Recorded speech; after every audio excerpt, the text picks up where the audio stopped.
Hey, greetings everyone. This is Mustafaa, your digital marketing specialist, the founder of Digital Marketing with Mustafaa. We are back with another episode. This would not be an episode of me going solo. I have a special guest on this evening who I'm proud to have on and excited to have on to have this conversation with us as we continue this journey of learning about digital platforms, digital landscapes, learning about AI, learning about content, learning about personal branding.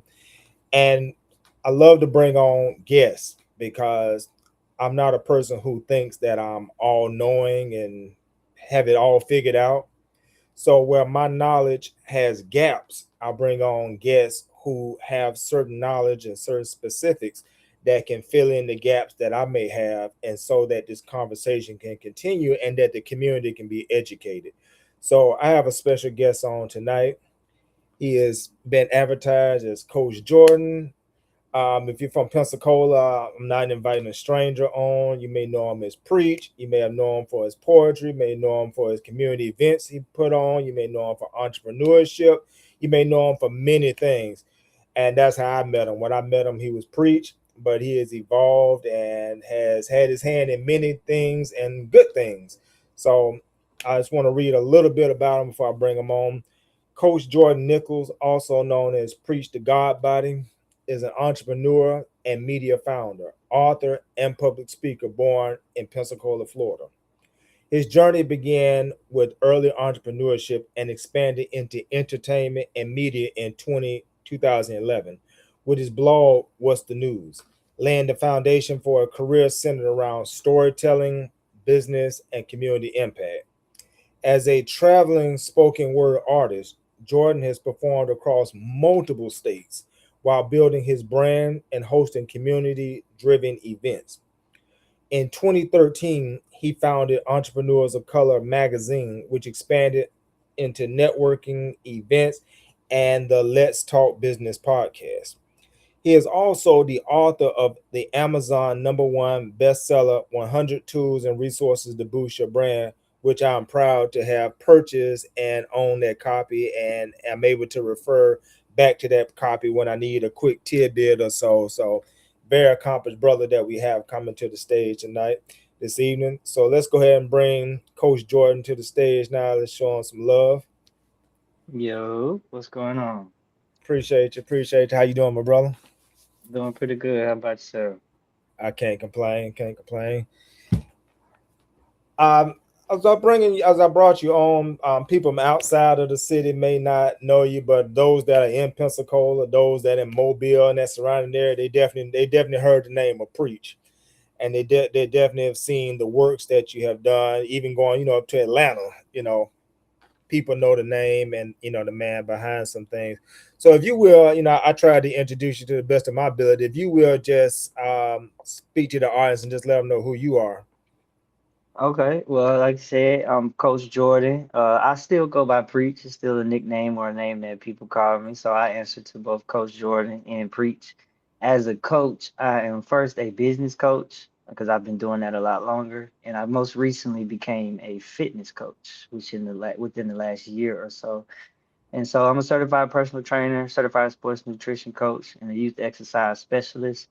I feel like I specialize in building ecosystems and communities that introduce people to knowledge, information, and opportunities. And I've done that and I do that in a number of different ways, whether that's for entrepreneurs, whether that's for athletes, whether that's for people looking for opportunities of whatever different kind. So, I've like you said, I've done quite a few things and I do quite a few things, but they all have a common thread, and that's to create an ecosystem or create a bridge between one thing to another, whether that be creating a bridge between a coach or consultant and a potential client, or creating a bridge between an entrepreneur and the information and resources that they may need to be successful in their entrepreneur endeavors. So I take pride in building connections, linking Yeah. things together, introducing people to information and opportunities. And so the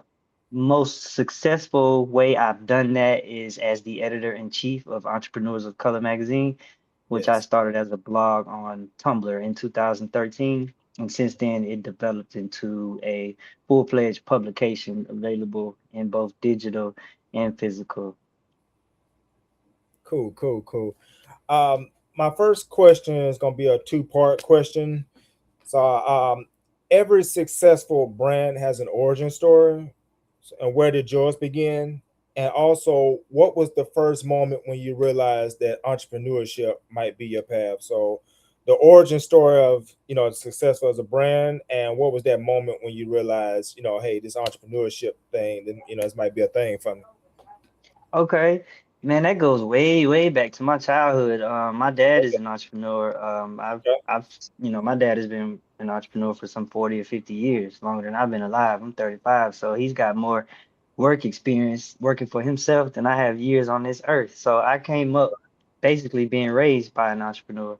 And so I was working with my dad as early as middle school, 12, 13 years old. I knew what it was like to get out and work because he made sure I understood that. He made sure that I had a trade. So that was my first introduction to it. I can remember from a very young age. I might have been 4 or 5 years old. It's one of my earliest memories. At the house I grew up in, my dad was pouring a concrete slab and basically Hmm. adding on to the house on the side and the back. And I just remember, I didn't know what they were doing. I was real young. I didn't really understand, but subconsciously, I remember saying to myself, I want to do that. I want to work Yeah. hard. I want to be, I want to be like my dad. I want to get out here and I want to get it because I saw him Yeah. doing that from very early age. And so that was elementary school. So by the time I got in middle school, I actually got old enough to work with him, and Cool. I was my first entrepreneurial endeavor was in the seventh grade, actually, at Wedgewood Middle School in Pensacola. I was Yes, sir. selling DVDs, CDs. Me and another guy, we were basically partnering up. I had a business partner at 12 years Yeah. old. Me and this guy. Yeah. Yes, sir. So our idea was to purchase used electronics and resell them, sort of like a pawn shop, is what we were working on. I found Hmm. more success. I just tell you, I was pirating, I Right. found Right. more Right. success pirating music for people. So people were basically coming to me, giving me a list of songs and artists and song names that they wanted on a Mm. CD. And I'd charge about $5. I go get a whole stack of blank CDs from Walmart. I come home, I get on the Sir, computer and that was the I days. down, I download a bunch of music, man, and I turn around and I, sell mix CDs basically to people, and they were customized. So people, like I said, they give me a list, I get on there. So that was my first run at entrepreneurship, and so I found some success with that. So at the time, I'm thinking this is something I want to do, but I would say that I got serious about entrepreneurship as I was graduating high school, because I was at that point where I was having to figure out what I wanted to do with my life. A lot of people think about college, a lot of people think about going straight to work. I was Right. trying to write a business plan at 17, Right. 18 Right. years old.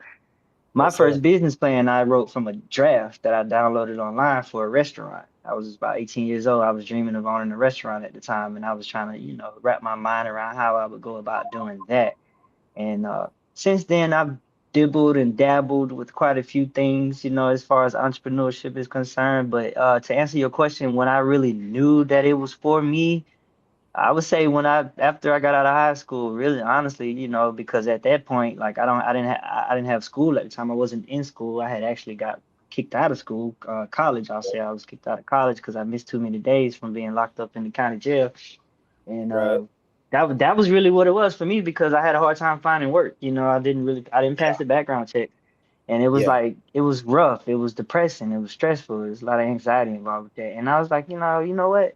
Since they don't want to give me a job, I'm gonna give myself a job. That's what I'm That's right. gonna do. I'm gonna give myself a job. And because like I said, I had the upbringing that I did. I started as early as I did with selling things, products of my own and whatnot.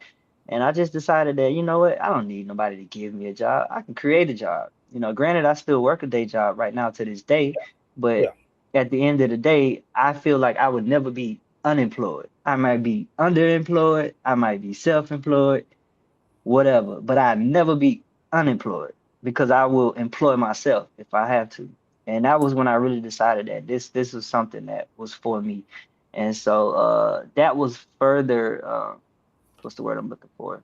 that mentality was further strengthened or established for myself when I started to see success with Entrepreneurs of Color magazine. And Mm, so I was like, so that at that point I was starting to prove what it is that I could do, and I was seeing some success. And so yeah, it was like, you know what, this is something I really could and probably should do. So yeah, I came up as an entrepreneur, was raised by an entrepreneur, and then by the time I was a young adult, I was a dedicated entrepreneur, and I've been that way ever since. cool. I was on LinkedIn earlier this morning. I get on there a lot and just network and scroll and just meet people and learn. And one of the stories I was seeing is that the Disney company, is apparently going through some turmoil. A few projects of theirs have flopped, so their money Mm, kind of funny right now. So they've had like some serious mass layoffs. Real people losing real jobs, and wondering what they're going to do. But like the point that you say, I always believe that you got to have something in your back pocket. Even if you do work a day job, you got to have a skill or something that you can lean into. And I always ask myself, and I ask other people, if this job you at right now, if they say don't come back tomorrow, there's no more work tomorrow, do you have enough skills, talent, know-how that you can make a buck tomorrow, that mm-hmm, you can transition into something that can mm-hmm, make sure you all right, that your family all right, food, lights, shelter, everything is good. And I say you have to mm-hmm. ask yourself that question every day till you can answer yes, I got this job, but if they told me don't come back tomorrow, I'm just gonna transition into something else and I'm gonna make it happen. Right. No, you're definitely right about that. And a lot of times that it's unexpected. People don't, don't expect it. You never know. And that's one thing that I strongly believe. You definitely want to have that because, we were taught to look for security in work, which granted that could very well be, but it's not guaranteed. You got federal workers that go without income and then they're like trying to figure out what they're going to do. People working for the government and they still have to, as situations occur where they have to figure out what they're going to do. I've seen people online express how they've been laid off from certain positions that they've had. They probably would have never thought that would happen, but it Yeah. did. And now here they are looking for other ways to make money. So yeah, you always got to have something. That's why I say I would never be unemployed. And I think that's something that we as adults that's a mentality that we as adults should always employ. I'll say it like that or Yeah. adopt that. Never accept unemployment. If you got to employ yourself, do it. Or if you got to go get, employment from somewhere else, do it. But never settle with unemployment. Unemployment means you have no skills. That's the way I take that. If you're unemployed, that means you literally have no skills. Yeah, because I was also listening to someone, and I'm not trying to be insensitive, but they was saying they had been out of work for 6 months, and they put in applications and applications and applications, and I just got in the comments, and I was like, you got to hire yourself. I have a buddy Mm-hmm. out in Texas. He went and got a pressure washer, and it was just that Mm-hmm. simple. And he just started pressure washing and making a few $100s a day and being able Mm. to end his day before noon when most people are taking a lunch break. He say my day's ending. Yeah, that's I sweet. done got out You there, know. 6 o'clock in the morning and pressure wash, Mm-hmm. and I done made my money before noon when most people just taking a lunch and they day just at the midday point. So Mm-hmm. I'm not insensitive, but I just believe that to your point that you're saying that there's a way and there's something that you can do, especially with this Mm-hmm. digital and AI age that we live in, that you can just build something for yourself, even if Mm-hmm. temporary or long term, just make sure you're good. Yeah, we grew up in a society where they train us to be workers. They don't train us to be thinkers. So they don't, teach us to think in that way. We're thinking about, oh, workers. We want to go work. We want to be guided. But I personally think, and correct me if I'm wrong, but there's not one job on this earth that can't be contract. I Hmm. don't care what you do. If you're a janitor, your janitorial services can be contracted. you Hmm. know if you provide customer service, you're a inbound call customer service representative. That can definitely be contracted. Is it easy to get those contracts? No. But can it be done?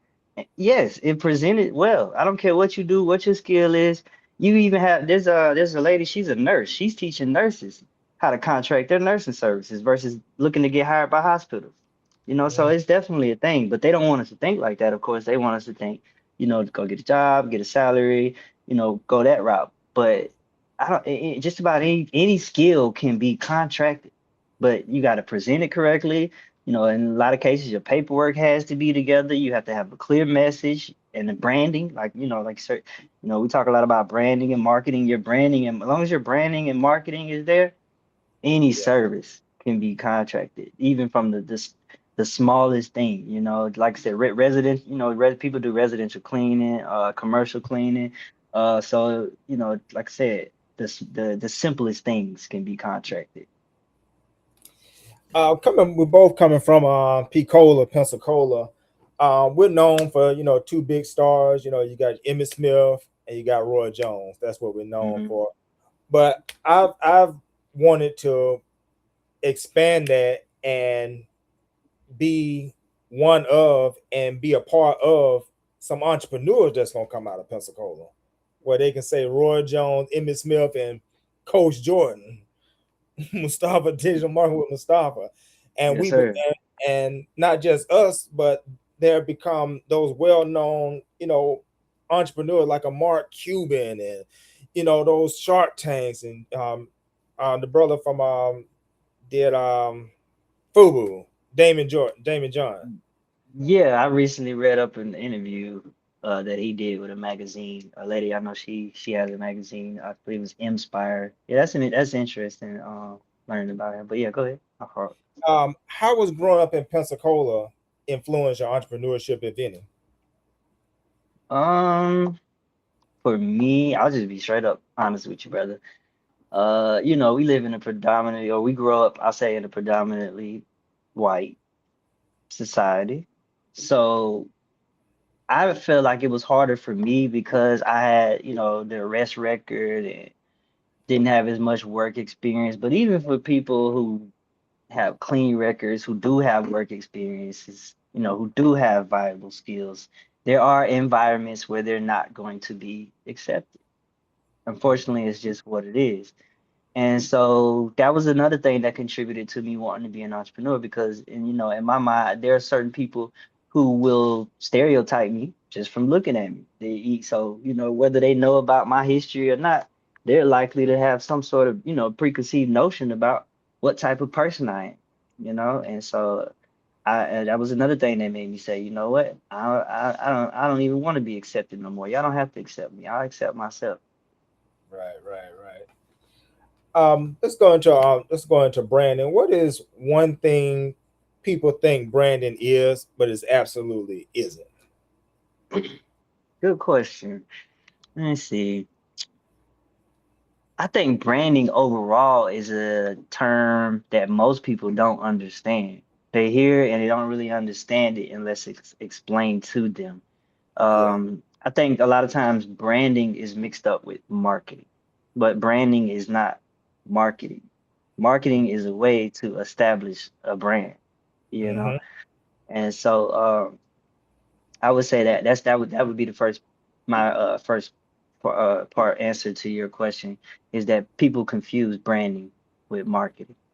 And yeah, so what branding actually is, I'll bounce off of that just to explain a little bit more what it is to me, is basically creating or establishing, portraying, however you want to put that, a personality for your entity. Mm-hmm. When you think about a brand, there's a certain personality or a certain set of values tied to that brand.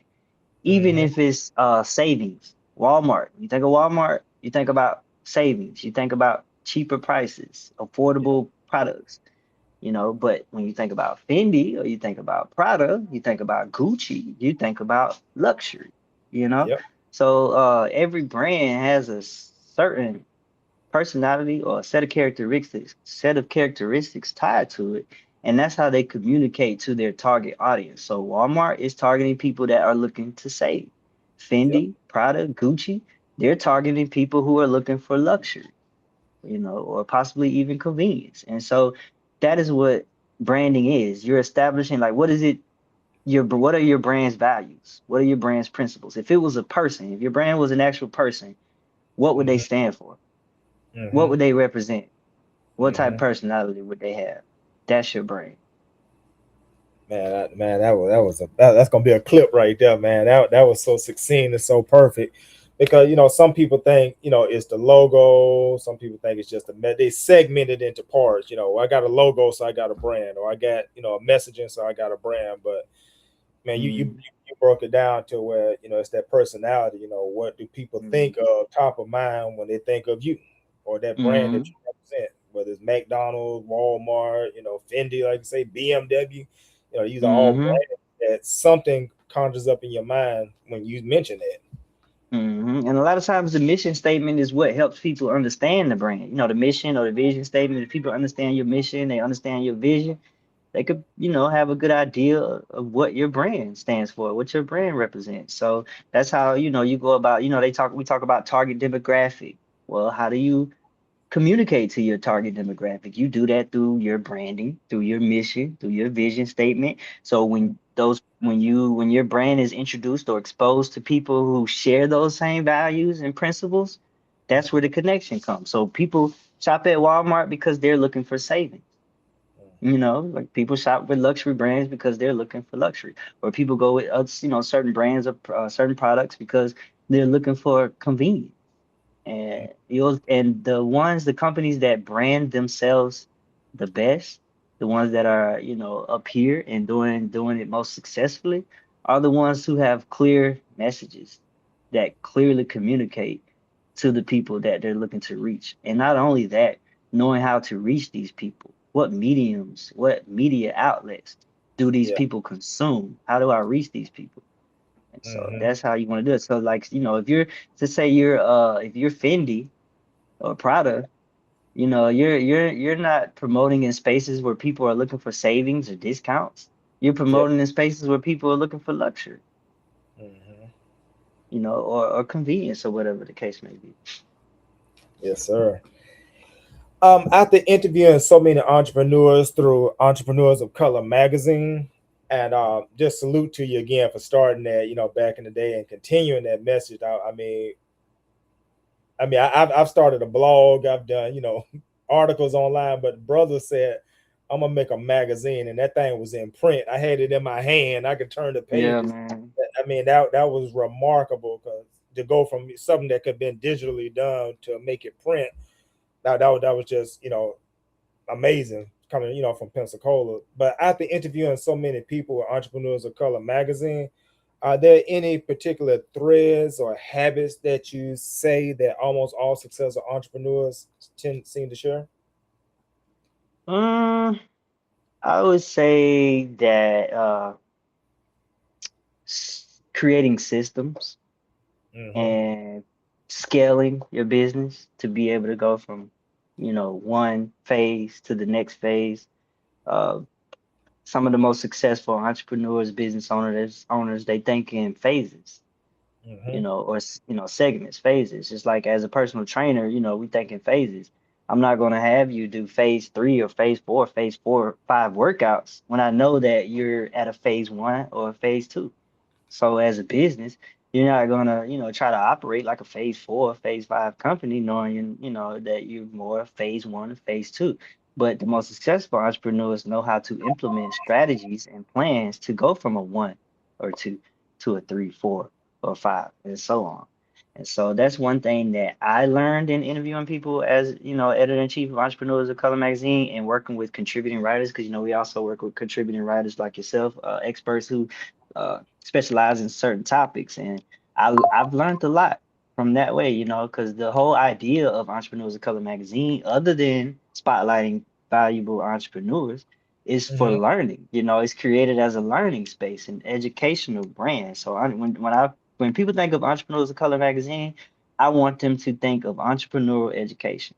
I want them to think of, a resource or an outlet where they can learn more about how to be successful as an entrepreneur.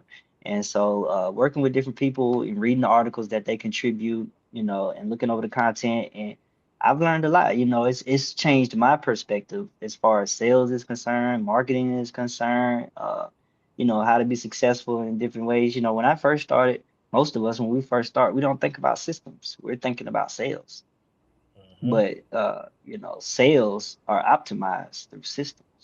So as you Mm-hmm. mature, Yeah. as an entrepreneur, you learn how to not think so much in terms of transactions or sales. You learn to think in terms of transformation.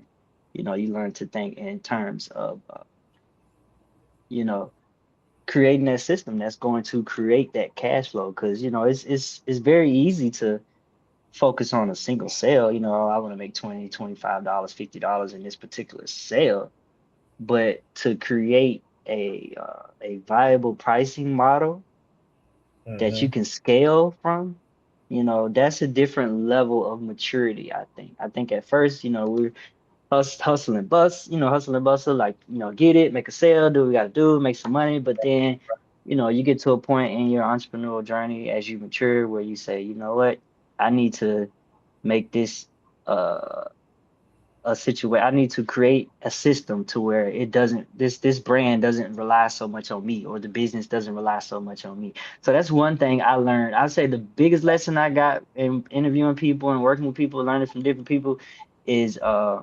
understanding that as a CEO or as the head of the company, it's not your job to do everything. It's not your job to be everybody. In fact, your job is to focus on the bottom line. Like Yeah. how, we're doing this interview right now as a CEO entrepreneur, that's more so what your time should be spent doing. Mm-hmm. I should be able, as entrepreneurs, we should be able to continue to push the brand and to continue to implement programs, continue to market and promote and push the brand without having to deal so much with the day-to-day daily operations. But a lot of us as entrepreneurs, we get caught up in those daily entrepreneurs, excuse me, daily operations because we don't know how to scale, or we don't see the importance of doing so. And then the other part is a lot of people just want to try to wear every hat. And I don't Yeah. personally, I don't Me, promote that. I don't promote it either. As you said that, it just made me think back to a point that I always like to make. Sam Walton, who was the visionary leader behind Walmart, he passed away on April 1992, and I'm sure Walmart gave him his rights, honored him, buried him, but Walmart went back to business, and Mm-hmm, Walmart has been going. They ain't missed a beat since April 1992 when their leader passed, because they had a system in place. They had mm-hmm, someone to take the helm, someone to do this, a CFO, a mm-hmm, CEO. They had people in place like, okay, our leader's gone, but Walmart got to go on. So you need to step in place, do this. I need you to step over there and do that. I need you to do this. We're going to keep mm-hmm, Mr. Sam Walton going. And, oftentimes I see us as entrepreneurs is our business is just set up for our lifetime mm-hmm, instead of having a system set up in place where if I die next week, will my business mm-hmm, continue going on? Is there a SOP or a system in place, or someone that I've trained, or they know how I think or how I want it, that they can step in and keep it going, where we can have businesses that last, hundreds of years. mm-hmm. And that's where I'm at right now. Being some what Well, like I said, I've been an entrepreneur since middle school, but my whole adult life, I've been, entrepreneur. So I'm at that point, where I'm definitely starting to think like exactly what you said. How can I establish my business, my structure or infrastructure to a point where I don't have to be so involved? In fact, if I were to leave this earth right now and go back home to my creator, where I came from, my source, if I go back to the source, will things still be able to run smoothly? And that's what I've been doing. And in order to do that, yeah, you have to have the understanding of, like you said, your SOPs or standard operating procedures. Or you would want to have a company bylaws depending on what type your structure is, or you would want to have job descriptions, or you would want to have written programs, So I've been doing a lot of documenting. In fact, the last 3 months, I've been doing some public facing things, promoting, marketing, talking to the public.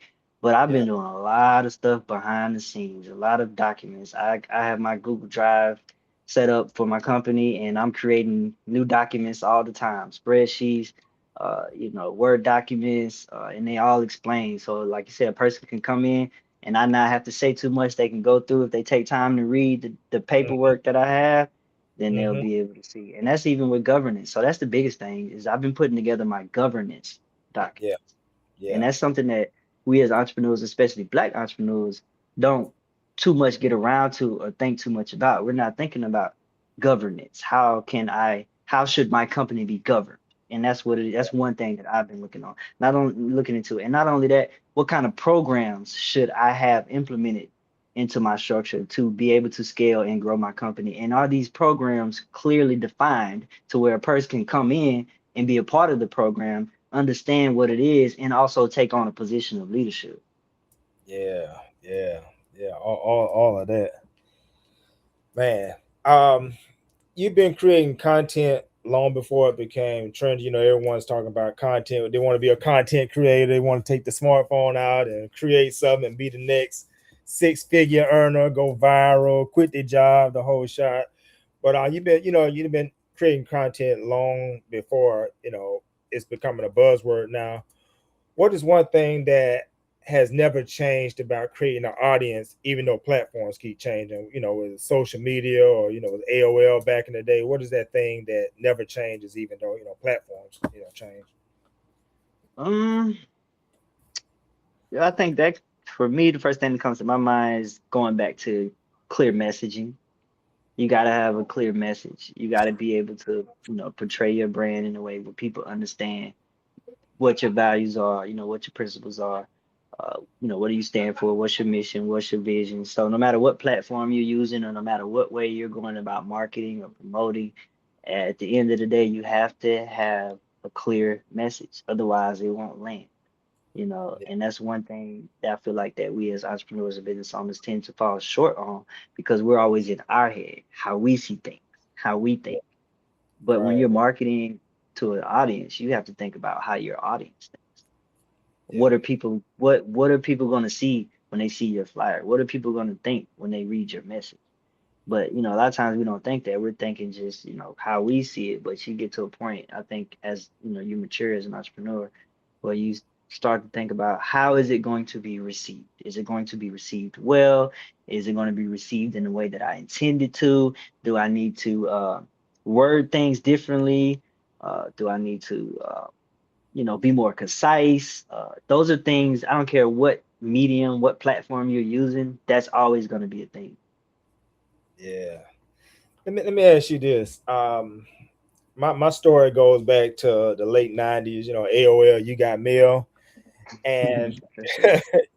and AOL message boards. That was my start, just getting on message boards and talking about online. It was internet marketing at that time, and talking about content and repurposing content and all that kind of stuff. And then when social media came out, I jumped on Facebook. No, I was on MySpace before, but I didn't really get into it that big. But my first real plunge into social media was Facebook in the spring of 2009. And I've done a lot online social media. I've done blogging. I've done video, YouTube, a lot of stuff. But it wasn't until like maybe 3 years ago where I transitioned from just being a content creator to actually creating, like you say, the system and the structure and the business around it, where I wasn't just randomly doing so many different things, but there's an actual structure. So the point, our question, man, at what point did you stop thinking like just a creator and you start thinking like, man, I'm a CEO. I'm the head of all of these different things. Man, if I'm being completely honest and transparent with you, it would be this year. Okay, yes, I'd sir. have to say that this year, up until now, I've just been kind of doing things here and there, dibbling dabbling. But this year, I decided that I want to have a system. I want to have infrastructure because honestly, this year was my return to entrepreneurship. I've been away for, I've been an entrepreneur for quite a while, but I've been away from actively promoting myself as an entrepreneur for like the last 4 years. For the last Yeah, 4 years, I've mostly just been working. I haven't really been in the public eye. I kind of really just like, for lack of better words, fell off the face of earth. As oh, far yeah, as, I was like, dang, what happened to Preach? What happened to Entrepreneurs of Color magazine? I just kind of went ghost, and I just had reached a point where I needed to take some time to myself and, clear my mind, get myself together and figure things out because, you know, um, we got to live, man. We got bills, we need food, we need things and whatnot. And so I just had to really sit back and figure that out. So when I decided this year that I was going to return to uh, actively promote myself as an entrepreneur. When I decided this year that I was going to relaunch Entrepreneurs of Color magazine after 4 years of inactivity, I decided that I was going to go about it differently, that I was going to have a different mentality, that I was going to, you know, be more on top of making sure that I had an infrastructure. So that's why when I decided that I was going to jump back into entrepreneurship, I spent Hmm. more time writing and documenting and brainstorming than I did trying to make a sale. Yeah. So yeah, literally, to be honest with you, this year, and I'm 15 years in, as far as Yeah. my adulthood goes and being all the way dedicated. Right. But Right. yeah, I think a part of that comes from, like I said, the environment that I'm around, being the editor-in-chief of Entrepreneurs of Color magazine, working with different coaches and business coaches, consultants, and whatnot.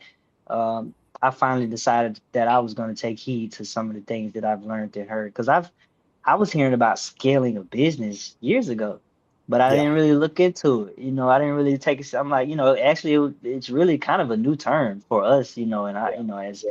up and coming entrepreneurs and whatnot. So when I first started hearing about that term, I didn't seriously start implementing programs or systems to scale. I would say this is the first year I decided I was going to do that.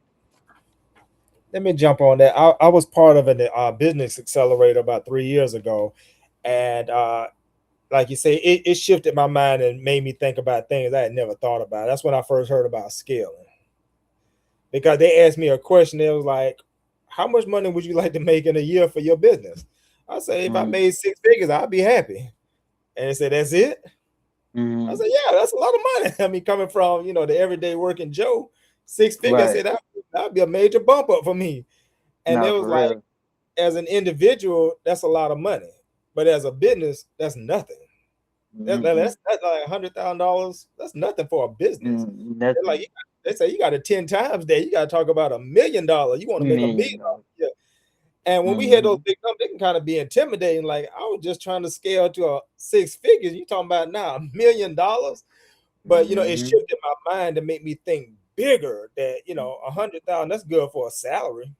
But Right. but Exactly. about a reputable business with systems in place and having bills and talking about bringing people on board, man, you got to have $1 million, because you got to live Mm-hmm. off some of that money to yourself. Two. Yeah, you got. You Yeah. pay taxes. Yeah, I was doing the math in my head earlier on the company that I work for, what their overhead might be and what kind of money they would need to. And I can tell you right now, when I did the math, I calculated or estimated they probably have about a $40,000 overhead, 50,000 overhead at one location. You know what I Yeah, mean? So yeah, like you said, if you had 100, shoot, your overhead done took half of that. You can't yeah, operate like that. 50%, your overhead is 50% of your income. That don't work. right, right. So that just really shifted me and just made me start thinking bigger, and just really wanting that big time, so that the business can function, and you can actually bring on some people and make sure they're good and build generational Mhm. wealth, and the business can live on behind you because it's funded right. You got reserves, cash reserves, and all that good stuff. Mhm. um Let me ask you, as well as AI is dominating the conversation all day, every day, pro and con. I like it, I don't like it, I think it's going to destroy. It's changing business rapidly. Where do you think where do you think entrepreneurs should embrace it, and where do you think they should be careful not to rely on it? Maybe. I would say entrepreneurs should embrace it more so when it comes to brainstorming and looking for areas of improvement, looking for different opportunities to capitalize on. Definitely that AI has billions of uh, has access to billions of I want to say sites, millions and bit like just information. That's what I'm basically looking at what I'm saying. Let me get out of the whole million billion because I read that and I got curious. I actually asked AI what Yeah. makes AI different, and that's basically what it said. The information. So AI is a huge information hub. So if you're looking to turn scattered thoughts into organized thoughts, AI is great for that. If you're looking to, you're looking for opportunities, ways to improve, AI is great for that. If you have an idea and you're in the ideation stage, Hmm. AI is great for that. Where AI falls short is discretion. AI doesn't necessarily have discretion like we have. And Hmm. so the only thing AI can do for the most part is compile information. You see what I'm saying? Yeah. And the way that it deciphers or the way that it, decides which way to go is based on statistics. And statistics a lot of times can be subjective. So that's what Hmm. the AI is taking this, taking that, this website, what you said, what you want, what they said, what they said. And then it finally comes to a conclusion that said, well, based on my research, based on what I found, based on your goals and what you're looking to accomplish, this is the route that I think you should go. But there's Yeah. no real thought or discretion behind that. That's all based on information and the way the stats fail. But Yeah. things don't always work out that way. So you know, so when it comes to like your messaging and your marketing, or when it comes to really important, sensitive decisions, especially decisions involving other people, you want to Hmm. be very discretionary about that because I've used AI to determine how to go about working with other people and business partners, and the responses I'm like, yeah, I don't think I want to go that route with it. Yeah. Yeah. Like Yeah. what? Let me, and a lot of times again, because it's information, because maybe it doesn't have enough information about that person or it doesn't have enough information about you. So it can only give you an answer. It's an Yeah. answer engine. It can only give you an answer based on the information it has. Yeah. Yeah. It's definitely some holes and gaps in AI. I use it with plenty of discretion. Like you say, some of them answers you come back like, nah, I'm good on that. All Appreciate right. you though. But Mm-hmm. one thing that AI has been really good for me, and really in the past few weeks I've really amped up is with co-work, and now ChatGPT has their version of work where you can set it up to do, I mean, like complex tasks in the background while you're doing something else. You know, Mm-hmm. like I have a blog on WordPress, and I had an idea. I wanted to change out the signature on 107 blog posts. I wanted to Mm. change out the website and the messaging at the bottom and a link. And I thought, man, that's 100+ blog posts that I got to change out manually. I can copy and paste Mm-hmm. it, but that's over 100 times. Like that's gonna be very tedious. And so Yeah. I thought to Chat GPT, since work, I said, this is the scenario I got going on. You're already linked to my WordPress. Can you go in there and not change the full blog post, but just change the last, switch out the old signage and put in a new signature and put in this link and put in that? And it asked me a few questions to make sure it understood. And it went to work and it did it, man. I was up there watching Fast and the Furious 7. Snack. Yeah, I I saw mean, when you literally, that's I literally crazy. I watching saw when you Fast I was literally watching Fast and the Furious 7, and the AI is sitting up there just doing it just, and then it would that check in is with me. Okay, I did 30 blog posts. Let me just let you check with this. You want me to continue? Yeah, go ahead, do that, man. And then it would do so many more, and it would check in, baby. I did. We're up to 60 now. You want me to go ahead and continue, or do you want to check them, see if it? Yeah, go ahead. And it did that in that's the background in less than an hour. Where I would have been plugging that thing for a while. I'd have had to for a take while, breaks. yeah. And then just this last weekend, my WordPress website, I had been my website was like 3 years old, so it needed some new paint, new messaging, and everything. And I just didn't have the time to do it, and didn't have the money to pay nobody. So again, Mm. ask Chat GPT, man. I need to update this website, man. Talk to me. And I didn't know you could do that. That is crazy. Now I've been using it to build an app. That's how I built Co-app. I mean, excuse me, Co-op. COOPP, the app that I recently created. That's how I built it. I used ChatGPT work to, go about coding. But I didn't know that it was doing those kind of different agentic man, tasks. I didn't know man. you could connect it to your WordPress and then do certain things or connect. I didn't know it was connected like that. That makes sense though. I probably, I guess that's what the upgrade was about because that's a recent upgrade. Because before now it was called Codex. When I started Yeah, using it, it was Codex, and that was just a couple, 2 or 3 weeks ago. And yeah, just recently they introduced ChatGPT Word. man, it rebuilt my whole website from the ground up, and I was still in control. You know, they ask me questions like, "Hey, I did the homepage. You want to go look at it? Do you see any change?" And I would make change like, "Hey, I don't really like that. Do that." And then we went page by page, but in a few hours on a Saturday, my whole website had been updated, and it don't look booty. I mean, it looks good. I That's mean, it looks crazy. good. I mean, it looks better than what I could have did. And What it did, yeah. I'm pretty decent. I'm like, man. So just so many points getting to so many entrepreneurs with solo. We one person operations, and that's one thing I see AI that if you're a one person operation, just stuff like that is Mm-hmm. taking some of that work off the table. And like you say, Truth be told, build your own apps. I just, just to be completely transparent and bouncing off of what I said earlier, where I said that, I decided earlier this year, that I was going to get back into entrepreneurship and take it seriously again. A lot of that had to do with AI and how efficiently I could get things done because, like I said, I've been doing a lot of documenting and programming and different things.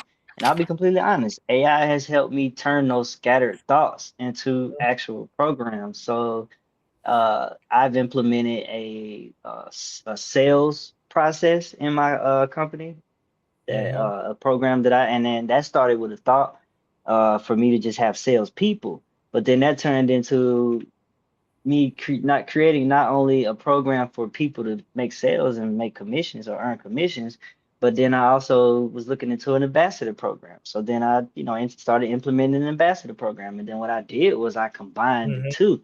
So now it's one program with two pathways where you could go one, the salesperson route, or you could go, the other route, which would be the ambassador route. And so I'll be completely honest, that didn't come out of thin air. That wasn't me just, that was me bouncing ideas off of the, answer engine. Like, hey, I'm thinking about, well, and then come back and say, certain things. And like you said, you use your discretion. Certain things you might want to do, certain things, or you might not want to do. And so, yeah, AI was a big part of my decision in getting back into it. That's how I've, taken the time to come up with the mission statement, the vision statement, the founder story, um, like different things, different job descriptions. Now I have job descriptions for positions that I might not fill for another 5 or 6, 7 years.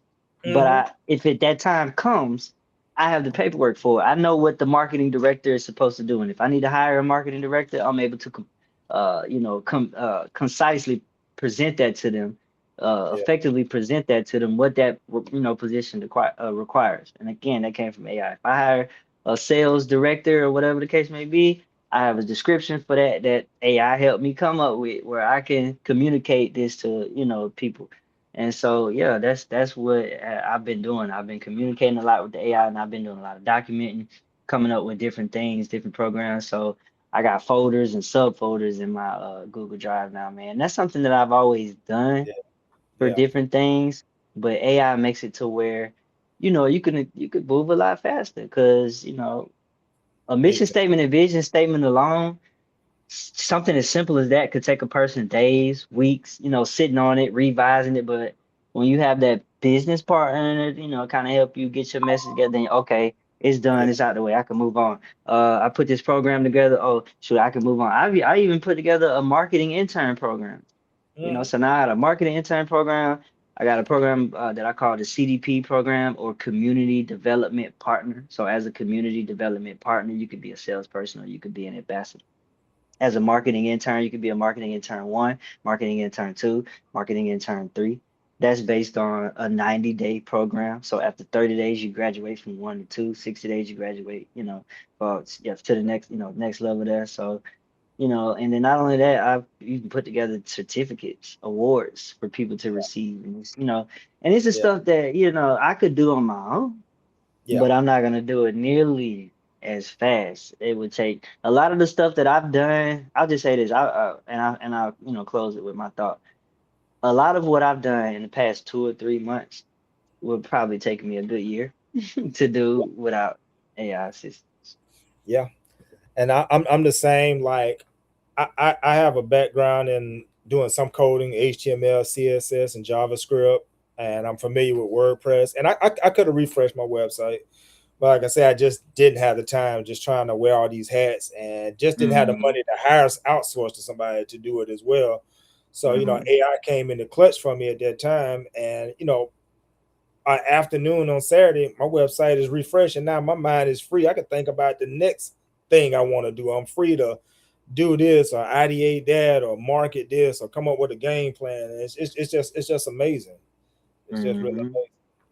I think the biggest thing with AI, man, is that learning when to control and learning when to relinquish control. And that's one thing that, a lot of people don't implement. And that's why people have such a problem with AI, because most people are allowing AI to have too much control. Yeah, yeah. We're gonna get ready as we get ready to land the plane. I just want to do a what if round, ask you a few questions. What if, and throw some scenarios out there and just tag at it. Um, Okay. if by chance this amazing thing called social media disappeared tomorrow, what would still allow someone to make their brand valuable? Publicity, Hmm. publicity, public relations, media outlets, newspapers, radio stations, blogs, uh, and so on, podcasts, like how we're having this interview here. So Yeah, yeah, and I'm glad you asked me that, because I think people rely too much on social media. Social media is free, I but it's agree. also limited. I You agree. can't really get publicity like that on social media. You got to be willing to do things like hire a publicist, pay for public relations services, connect and create relationships with podcast hosts, radio hosts, newspaper publishers, magazine publishers, and so on. That's the old school way of doing it. That's the way people were doing it before social media. Before social media, you had to know how to get publicity. That's right. All right. Let's imagine someone has only 6 months to build their personal brand from scratch. If you and I were coaching them together, what's the very first assignment you'd give them? I would challenge them, or yeah, I would challenge them to come up with a mission and vision statement. I said that a few times because it's so important. A lot of people, I feel Yeah, like, look over it. In fact, yeah. I've done some youth entrepreneurship classes, and that's how we start our class by or that's how I start my class, by getting the youth entrepreneurs to think about how they're going to present their business, or their brand to Hmm. other people. So yeah, it's like, what is your message? What do you stand for? What are your values? What's your mission? What's your vision? If you can't answer that question, then you got some thinking and some planning. Yes. All right. If you could go back and give your 20-year-old self one piece of advice about entrepreneurship and building a brand, what would it be? Mm, to stop trying to do everything and wear every hat, and even if you have to do that, plan to not have to always do that. Yeah. Really, like I said, that, to me, that just, my mind goes back to systems. I wish I would have thought as heavily about implementing systems at 20 as I do at 35, for sure. No doubt. No doubt. Well, man, that's pretty much everything that I was on top of my head that I wanted to ask. I want to give the floor to you if there's anything that I didn't ask or anything you wanted to speak on or address. The floor is yours as we get ready to conclude. Floor is yours. Okay. Um, no, man, right off the top of my head, no, you asked a lot of great questions. I feel like that brought about answers that I wanted to speak on, from AI to social media, marketing and whatnot. Man, like I said, the only thing I would say is to reiterate what I was saying about making sure you understand how to portray your message and understand how to, create a brand or personality around, your business. So yeah, that's I feel like we touched on a lot of great points. It's a really good Yeah. conversation, and I think, Yes, sir. anything I could Yes. add on would just be redundant at this point. Yes, sir. Yes, sir. Well, thank you again for everything. Tell the audience how they can get in touch with you, how they can get your book, how they can get with Entrepreneurs of Color magazine. Just any offerings you guys tell them how they can get with you and how they can work with you. Okay, my websites are eocmediagroup.com. That's for my parent company, Entrepreneurs of Color Media Group. And the website for Entrepreneurs of Color magazine is eocmagazine.biz. And then I also, like I said, recently created an app called Co-op. The website for that actually, I got to get my domain for that. I don't have that one yet, but yeah. And so that's Entrepreneurs of Color Media Group, Entrepreneurs of Color Magazine. And then also my book is on Amazon. Like I said, the title of that is 100 Tools and Resources to Boost Your Brand. I'd say the easiest way to go about finding, about my brands and what I got going on is, and I say this humbly, Google. If you Google Entrepreneurs of Color magazine, if you Google myself as Coach Jordan Nichols or Preach, Preech is how that's spelled. Preach the God Body, Preechda, the Godbody. I know that was a mouthful, man. I always struggle a little bit when people ask me, how to tell people because so many Yeah, different sites. I got to remember what the sites are and everything I got going on. But yeah, yeah. definitely, Google's the best way to figure out what I got All right, well, bro, it's been a good hour, but it's been an hour well spent. A lot of insights. As I do, man, I'm gonna chop this video up in many ways and put some mini clips out there. There's a lot of jewels been dropped. I'm gonna do that. It'll be transcribed into a blog post that'll be going out among the people. So there's a lot of meat and stuff for people to devour and take from and learn from and grow. And that's why I do these interviews, these conversations, just to educate the community and just help people get some nuggets and insights so they can take their journey one step further. for sure. I appreciate what you're doing. Like I said, I love what you're doing. I would love to see it continue, and you have my support in any way possible. Anytime I see what you got going on, make sure I try to share it or these comments. Show some love or something. So man, keep doing what you're doing. I appreciate it. Yes, sir. Likewise. Well, with that, thank you for coming on the show, man. And I see you on them social media streets, brother. Yes, sir. All Peace. right. Appreciate. All right, family. Thank you so much for tuning in to another episode. That was Coach Jordan, also known as Preach.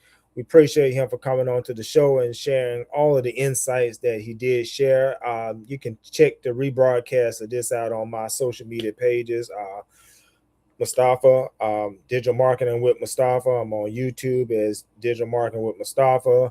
A podcast. To get directly to me, just go to www.digitalmarketingwithmustafaa.com. That is my one-stop shop website, which will connect you to my blog, my podcast. I got some PDF resources you can download and partake of a lot of information. I got 300 something YouTube videos going strong right now that break down probably every level of the game in digital marketing, a lot of AI content marketing, personal branding. Just so much insight and information, and all of it's free. All I ask is that you use it. If you wanted to consult with me one on one, I do offer that as a service as well. You can find that out at my website, digitalmarketingwithmustafaa.com. And my website just been refreshed, so definitely go check out my website. I'm so proud of it. I just want to tell everybody about it, man, that this website represents me, and I just want everybody to look at it, so it looks good. But with that, thank you for tuning in. I'll see you on another episode. The next show, we're going to have Mika Monroe, who is the founder of the Hidden Porch. Don't have my flyer up. Give me just a second. I'll bring that flyer up if I can find it. But we got Mika Monroe coming to the stage on the next show, and she's coming to talk about the Hidden Porch and talking about how she has built an amazing. There she go. How she has built an amazing. Is she gonna come up? Okay, there we go. Yeah, how she has built really an amazing social media platform, like a 500,000 people, 500,000 plus people on social media profiles. So I definitely want to bring her on. She's gonna be on August the 5th, which is a Wednesday, which is I think is 2 Wednesdays from now. But definitely tune in to check out our conversation with Mika Monroe from Pensacola. storyteller, author, artist, and again, the creator of the Hidden Porch, where we're going to discuss storytelling in the digital age and building a brand. So you definitely want to check that out. And with that, thank you for tuning in. I'll see you next time. Peace.